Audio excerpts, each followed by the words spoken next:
నన్ను తీసుకోపోయినారు 15 minutes నన్ను ఎవ్వరు కూడా కదలలేదు ఇట్లా నన్ను. Nobody put hand on me. నాకు ఇంకేం వద్దు, నాకేమీ వద్దు. అది 15 minutes గా నేను అందాజాగా ఫీల్ అయ్యి నేను 15 minutes అన్నాను తప్ప.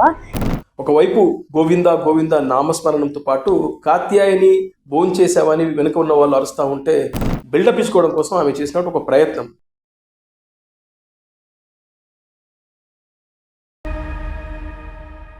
హలో ఫ్రెండ్స్, నేను రాజుగారు. కొంతమందికి సెలబ్రిటీ హోదా రాగానే ఆకాశంలో వివరించిపోతుంటారు, అంటే గాల్లో నడుస్తూ ఉంటారు. వాళ్ళు ఏం మాట్లాడినా కూడా చెల్లుతుందనే ఉద్దేశంతో కొన్ని యూట్యూబ్ ఛానల్కి ఇచ్చేటువంటి ఇంటర్వ్యూల్లో పిచ్చి పిచ్చిగా మాట్లాడుతూ ఉంటారు. సందర్భం లేకుండా అసందర్భంగా ఏది పడితే అది మాట్లాడిస్తూ ఉంటారు. అలా వివాదాలకు కేరఫట్రస్ అవుతున్నారు కొంతమంది. చాలామంది యూట్యూబ్ ద్వారా పేరు వచ్చిన తర్వాతనో లేదంటే సినిమాల్లో చిన్న చిన్న అవకాశాలు వచ్చిన తర్వాత వివిధ యూట్యూబ్ ఛానల్స్కి వెళ్ళి పోడ్కాస్ట్ల రూపంలో జరిగే ఇంటర్వ్యూలలో వాళ్ళు మాట్లాడుతున్న మాటలు నిజంగా సెన్సేషనల్ అవుతున్నాయి, ముఖ్యంగా వివాదాలు తీసుకొస్తున్నాయి. అలా ఇప్పుడు లిటిల్ హార్ట్ సినిమాకి సంబంధించినటువంటి హీరోయిన్ శివాని నాగరాయ్, ఆ అమ్మాయి ఒక యూట్యూబ్ ఛానల్కు ఇంటర్వ్యూ ఇచ్చింది. ఆ ఇంటర్వ్యూలో ఆమె చేసినటువంటి కామెంట్ చూసిన తర్వాత చాలామంది నిజంగా అలా జరిగిందా అని చాలామంది ఆశ్చర్యపోయారు. ముఖ్యంగా కొంతమంది అయితే లేదు, ఈమె అతిగా కావాలని వాంటెడ్గా ఈమె చెప్పింది, అంటే హైప్ క్రియేట్ చేయడం కోసం చెప్పింది, తనను తాను ప్రమోట్ చేసుకోవడం కోసం ఇలాంటి మాటలు మాట్లాడిందని చాలామంది అనుకున్నారు అది మొదట్లో చూసినప్పుడు. తర్వాత మన దగ్గర ఎట్లా ఉంటుందంటే ఏదైనా ఒక ఇష్యూ రాగానే దాన్ని వాంటెడ్గా కొంతమంది వివాదం చేస్తారు. అలా చేసిందే ఈ అమ్మాయి మాటల్ని వైఎస్ఆర్సీపీకి సంబంధించినటువంటి మీడియా సంస్థలు, అదేవిధంగా వాళ్ళకి సంబంధించినటువంటి యూట్యూబ్ ఛానల్స్ దీన్ని హైలైట్ చేశాయి, దీన్ని ఒక వివాదంగా మార్చాయి. వాళ్ళు ఏ విధంగా దీన్ని ప్రొజెక్ట్ చేశారంటే వాళ్ళకి సంబంధించినటువంటి యూట్యూబ్ ఛానల్స్ మీడియాలు ఏం చేశాయంటే ఈ అమ్మాయి చేసిన కామెంట్స్ ఏంటంటే ఫస్ట్ ఒకసారి నేను ఆ వీడియో ప్లే చేస్తాను ఒకసారి, దాని తర్వాత మళ్ళీ మాట్లాడుతున్నాను. తిరుపతికి అయితే నేను చిన్నప్పుడు పోయినాను, మళ్ళీ 13 years వరకు పోలే. నేను స్టిల్ రిమెంబర్, నేను లిటిల్ హార్ట్స్ తర్వాత పోయినప్పుడు కొంచెం సేపు ద్వారం దగ్గర నిల్చోపెడతామని చెప్పిండ్రు. నన్ను తీసుకోపోయినారు 15 minutes నన్ను ఎవ్వరు కూడా కదలలేదు ఇట్లా నన్ను. Nobody put hand on మీ.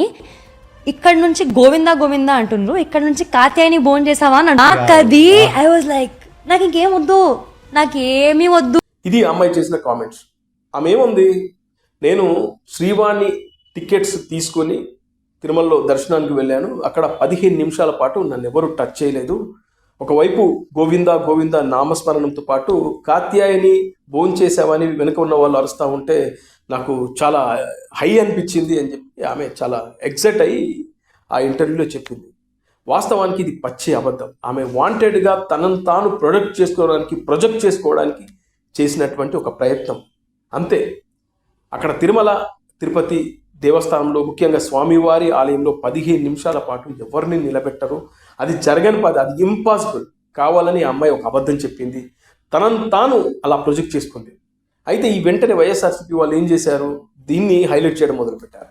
అంటే సినిమా ఇండస్ట్రీకి సంబంధించినటువంటి నటీనటులకు కానీ సెలబ్రిటీలకు కానీ తిరుమల తిరుపతి దేవస్థానంలో రెడ్ కార్పెట్ పరుస్తున్నారు, వాళ్ళకు 15 నిమిషాల పాటు స్వామివారి ముందు నిలబెడుతున్నారు. ఇదెక్కడి అన్యాయం, ఇదెక్కడి దారుణం. కూటమి ప్రభుత్వం వచ్చిన తర్వాత నీచంగా తిరుమల తిరుపతి దేవస్థానానికి సంబంధించినటువంటి వ్యవహారం జరుగుతూ ఉందని వైఎస్ఆర్సీపీ వాళ్ళు మాట్లాడారు.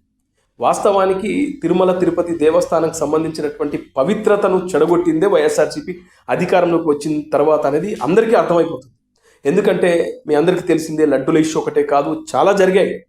కానీ శుద్ధపూసల్లాగా సత్యపూసల్లాగా వీళ్ళు ఆ అమ్మాయి ఏదో తనను తాను గొప్పగా చెప్పుకోవడం కోసం, తనకేదో ఒక పెద్ద హీరోయిన్ అయిపోయినట్టు బిల్డప్ ఇచ్చుకోవడం కోసం ఆమె చేసినట్టు ఒక ప్రయత్నం. దాన్ని వీళ్ళ మీడియా ఛానల్స్ హైలైట్ చేస్తూ తిరుమల తిరుపతి దేవస్థానంలో ఒక చిన్న హీరోయిన్కే 15 నిమిషాల పాటు నిలబెట్టారు, రెడ్ కార్పెట్ వేశారని చెప్పేసి వాళ్ళు అలా దాన్ని వైరల్ చేయడం, ట్రెండ్ చేయడం మొదలుపెట్టారు. ఆ తర్వాత ఆ అమ్మాయి మళ్ళీ ఒక వీడియో పెట్టింది.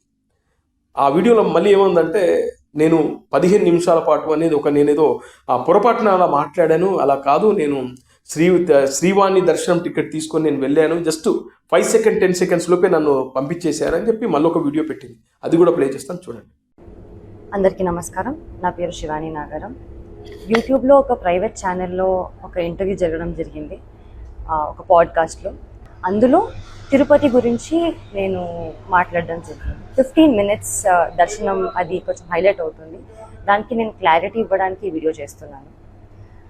అక్టోబర్ 2025లో నేను ఎయిర్పోర్ట్లో 10,500 శ్రీవాణి దర్శనం టికెట్ నేను మా అమ్మ లైన్లో నిల్చొని టికెట్ తీసుకున్నామని. మా ఆధార్ కార్డులు అవన్నీ ప్రూఫ్స్ ఉన్నాయి. ఆ టికెట్స్ తీసుకున్నాక దర్శనం జరిగింది. 15 minutes అనేది నా మెయిన్ మోటివ్ చెప్పేది ఏంటంటే, లైన్లో బిగినింగ్ నుంచి స్వామివారి దగ్గరికి వెళ్ళినంత వరకు కొంచెం కొంచెం స్వామివారు కనిపిస్తూ ఉంటారు. సో అది 15 minutesగా నేను అందాజాగా ఫీల్ అయ్యి నేను 15 minutes అన్నాను తప్ప 15 minutes నన్ను ఎవరు టచ్ చేయలేదు అని కాదు. ఇంతకు ముందు కూడా నేను సినిమాలు చేసిన తర్వాత సర్వదర్శనం 300 రూపీస్ టికెట్ తీసుకొని మా ఫ్యామిలీతో వెళ్ళాను.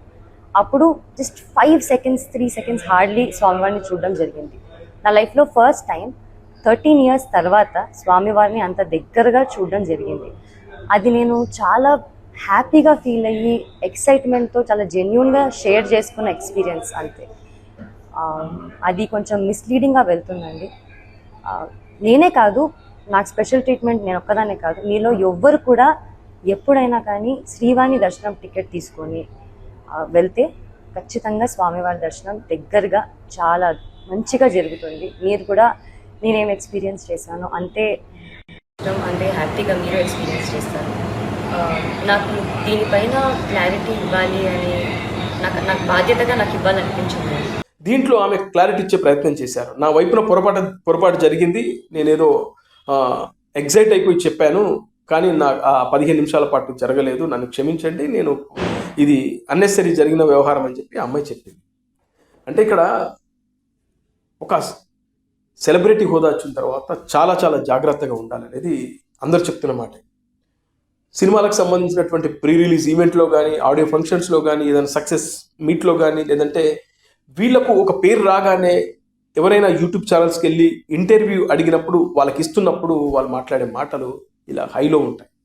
ఏదో గొప్పలు చెప్పుకునే ప్రయత్నం చేస్తూ ఉంటారు. తద్వారా అది కాంట్రవర్సీ అయిన తర్వాత మళ్ళీ వచ్చి అయ్యా మేము అలా కాదు ఇలా కాదని చెప్పి మళ్ళీ క్లారిటీ ఇవ్వడానికి కోసం, ముఖ్యంగా అదంతా ఒక పెద్ద డ్యామేజ్ అయిన తర్వాత మళ్ళీ ఇలాంటి వీడియోలు వదులుతూ ఉంటారు. మొన్న మధ్యలో కాంట్రవర్సీ అయింది, మీ అందరికీ తెలిసిందే. శివజ్యోతి అనే ఒక యాంకర్, ఆమె కూడా ఇట్లే లైన్లో నిలబడి ఆమె రిచెస్ట్ బెగ్గర్స్ అని చెప్పి ప్రసాదం లైన్లో నిలబడ్డప్పుడు ఆమె చేసిన కామెంట్స్ తర్వాత ఒక రకంగా నెటిజన్లు ఉతికి ఆరేశారు. ఆ దెబ్బతో మళ్ళీ అది ఎక్కడికో వెళ్ళిపోతుంది. అది ఒక పెద్ద కాంట్రవర్సీ అయింది, మీ అందరికి తెలిసిందే కదా.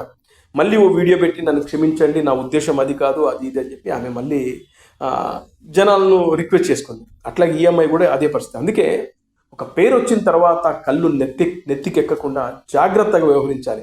యూట్యూబ్ ఛానల్ వాళ్ళు పిలిచారని చెప్పేసి వెళ్ళిపోయి ఇష్టానుసారంగా మాట్లాడితే ఇలాంటి కాంట్రవర్సీలు కొని తెచ్చుకోవడమే, పైగా మీకు వచ్చినటువంటి పేరును కూడా మీరు చెడగొట్టుకున్నట్టే. అందుకే కాస్త పేరు రాగానే నేల మీద నడవడం అలవాటు చేసుకోండి. ఇవాళ చాలామంది సెలబ్రిటీలు, సూపర్ స్టార్లు, మెగాస్టార్లు ఉన్నారు, ఇప్పటికి కూడా వాళ్ళు నేల మీదనే నడుస్తారు, ఎప్పుడు కూడా వాళ్ళు గాల్లో నడవట్లేదు. అందుకే కాస్త జాగ్రత్తగా ఉండండి అని చెప్పేసి నెటిజన్లు కామెంట్లు పెడుతున్నారు. ఇది సంగతి.